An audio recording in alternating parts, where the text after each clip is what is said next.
So this protest organized by SYMAAG. It's a South Yorkshire Migration and Asylum Group action, and we are the voice of people who are protesting in Iran against barbaric regime of Iran. It's the problems to do with women. What exactly is the problem in Iran at the moment? So if you travel to Iran, you can see women, all of them wearing hijab, and it's compulsory. So they're violating right of clothing of the women in Iran. And actually, during the last 40 years, since Revolution 1979, most of human rights violated in Iran. So people are protesting against this violation, and most of them want regime change in Iran as well. Right, so this lady who's died in Iran, they all started with not refusing to wear a hijab, or was it she wasn't quite covered up properly, was it? Yeah, exactly. So Mahsa was wearing hijab, but then she had some of her hair showing, and she was taken or arrested by the morality police. And only a few hours after, she was admitted to a hospital, and she was in coma at that point. So what we know of what happened during the time that she was in the custody of the police, that she was attacked physically, and that caused brain damage. And that's the reason why she was in coma, and she passed away soon after. So just explain to me, what actually is a hijab, and what's the significance of it? Well, a few years after the revolution, it became law for Iranian women to cover the hair and essentially practice Islamic laws in the country. So they were not given the choice to do that. Anybody, whatever religion they practice in Iran, they need to follow these regulations, these rules. So hijab is compulsory. So there are so many people that they don't want to wear hijab. And for example, Mahsa Amini, if you are not wearing hijab correctly, or some part of the hair of the girls can be seen, morality police take the person to the custody, and we don't know what is happening in there. So and this is what happened to Mahsa Amini, and after it taken to his custody, he's been killed by the action of the police over there. What do the morality police do? That's a very strange thing for us English people to hear about. I guess it's quite common there.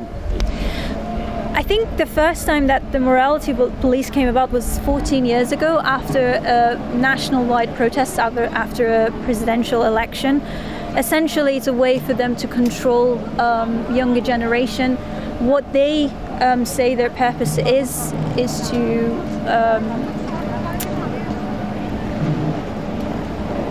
force people to cover hijab fully, I suppose, but it's just an excuse essentially to control the younger generation.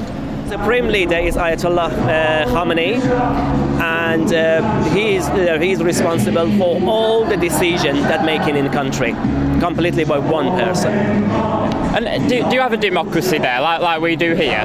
No, none at all. It's just a fake one.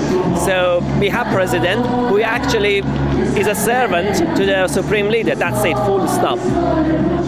And you're now in England now. Are you satisfied with the state of women's rights here in England? Well, I think in comparison, I would say yes. I'm not too familiar with everything that's going on, so it would be unfair for me to say that women can fully practice their freedom here. But in comparison, yes, I would say so. I can choose what I wear, and I have the freedom to practice my beliefs as well, whether it is to wear hijab or not, whether it's to do a protest today for my own country or not. So I'm given that freedom. Obviously they don't like protesting in Iran at the moment. Do you think if people keep protesting they will get the rights that they want? Are you talking about in Iran or in here? Iran. Iran.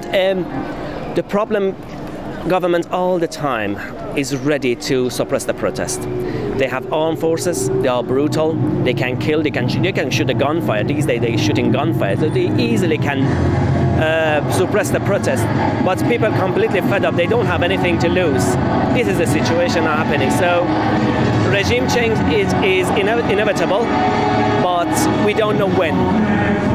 Just wanted to say that Sheffield has got many Iranian people, and we needed their solidarity. What we need is putting pressure on Iranian government. As you may know that the internet is really down in Iran, and it's not possible to be Iranian votes, and more than 200 people has been killed in Iran in last 4 weeks, and the majority of them under 25 years, and some children. We need the international force, international pressure on Iranian government, and I think that at the moment we need this. Thank you. I think I'd like people to give us more support if they can, and they could just do that by simply